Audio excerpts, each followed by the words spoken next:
السلام علیکم۔ آج ہم جماعت دوم کے سوال نمبر 2 جو کہ اشعار کی تشریح ہے اس میں ہے حصہ نظم۔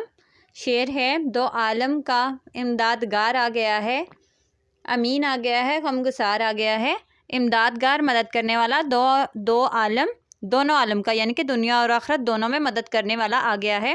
امین آ گیا ہے، غمگسار آ گیا ہے۔ امین مکہ میں آپ صلی اللہ علیہ وآلہ وسلم صادق اور امین کے لقب سے مشہور تھے۔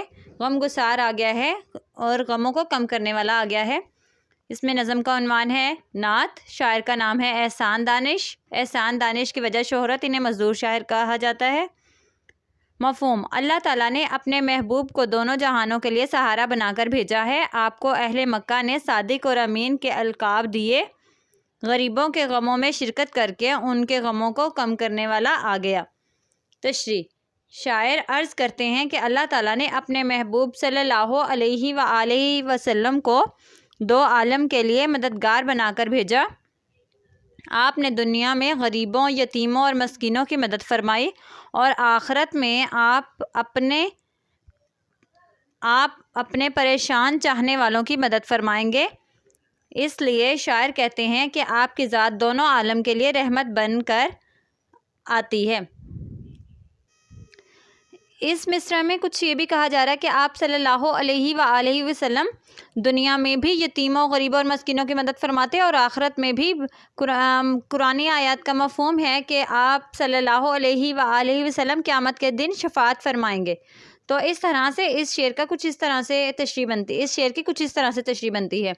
نیکسٹ ہے ایڈیشنل شعر ہے: عقبیٰ کی منزلوں میں بھی ہوگا وہ دستگیر، عقبیٰ کی منزلوں میں بھی ہوگا وہ دستگیر، عقبیٰ آخرت آسان جس کے فیض سے کار جہاں ہوا۔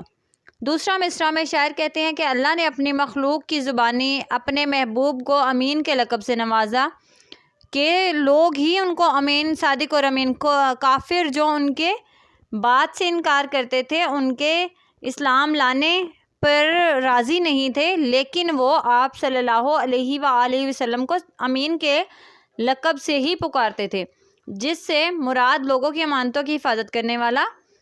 آپ صلی اللہ علیہ وآلہ وسلم نے اپنے اسوہ حسنہ سے ثابت کیا کہ لوگوں کی مدد کرنا بھی عبادت ہے۔ کرو مہربانی تم اہل زمیں پر، خدا مہرباں ہوگا عرش بری پر۔ اس طرح سے ہم اس شعر کی تشریح کریں گے۔ شکریہ۔